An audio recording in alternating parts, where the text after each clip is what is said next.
I want to turn to my in-studio guest, now criminal defense attorney Sarah Becker, still with us, and retired Superior Court Judge Gail Tucson, still with us. Thank you, ladies, so much for staying with us and lending us your expertise. Let's talk about that possibility Chanley and I were just laying out, that it's possible Charlize Theron and Salma Hayek, two of the most famous and beloved actresses in America, could be these prior bad act witnesses that are called by the state to support their case against Harvey Weinstein. What do you think about that? Hearing that, what do you think this does, just first impressions, Judge? First impressions is wow in terms of a witness. So these witnesses are going to have immediate, probably credibility with the jury. The jury needs to assess for themselves the credibility, but they've heard of these people. They've seen them in other venues, and they're going to come basically as an authority.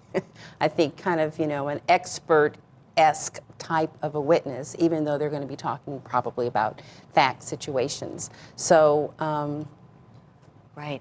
That's my reaction. It is quite of a wow. I mean, this isn't something you see every day. Sarah, what do you think this could potentially do to the case for either side?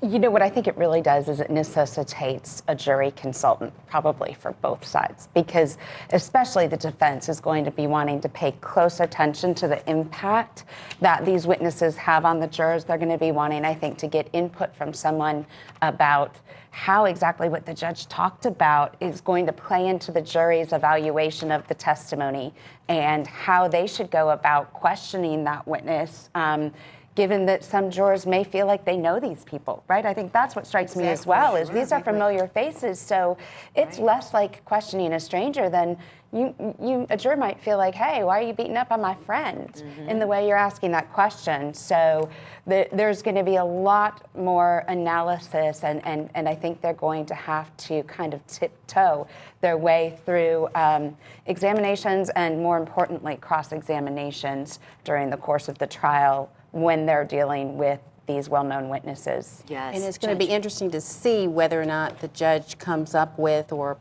the state or the defense, requests some type of a special preliminary charge. Typically, those are given generally to kind of give the jury an orientation as to what their job is, and credibility is, top of the list there. But whether or not the court would want to say anything about the fact that there may be some celebrity, there is celebrity to this case, and so you have to treat Mr. Weinstein like any other person. You can't, show favoritism or hate or contempt. I mean, you have to keep an open mind, and the same thing for the witnesses when they come, one in and out of the courtroom. Exactly.